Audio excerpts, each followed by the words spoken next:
You're not overthinking because you're smart. Pause. You're overthinking because you're afraid. And if that annoyed you a little, good. That means this applies to you. Afraid of choosing the wrong thing, afraid of messing it up, afraid of looking stupid, afraid of being judged. But fear sounds weak. So your brain upgrades the branding. It calls it logic. It calls it responsibility. It calls it being careful. Quick check. If I took away the fancy words, would what you're doing still feel intelligent? Exactly. Overthinking is fear, wearing a smart outfit.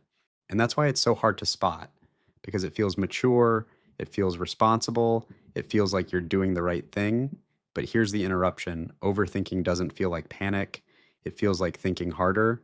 And that's the trap. Think about what overthinking actually looks like.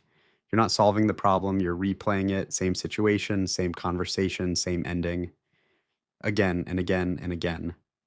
Let me ask you something and don't answer out loud. Has thinking about it one more time ever magically fixed it? Right. You tell yourself you're considering all possibilities, but what you're really doing is avoiding one thing: choosing. Because choosing means risk, and risk means you might be wrong. Hard reset. Overthinking doesn't start as a flaw, it starts as a good intention. You want to make the right move. You don't want regret. You don't want to screw it up. So your brain says, let's just think a little more. That sounds reasonable. That's why it works. So you think a little more, then a little more, then suddenly you've spent weeks stuck on something that should have taken a day. Here's the moment most people miss. At some point, thinking stops being useful and becomes a hiding place. Listen closely.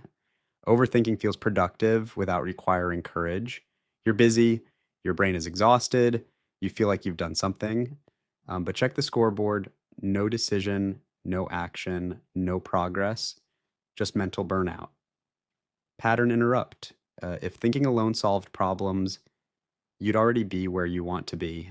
That's why overthinking is addictive. It gives you control without commitment. Action can fail, action can embarrass you, action can expose you. Thinking feels safe, but safety isn't free.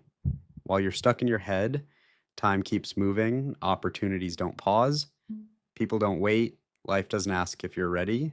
And the longer you overthink, the heavier action feels. Not because it's complicated, because you've been carrying it for too long. Quick reality check: your brain starts creating fake futures, worst case scenarios, imaginary judgments, permanent regrets that haven't happened.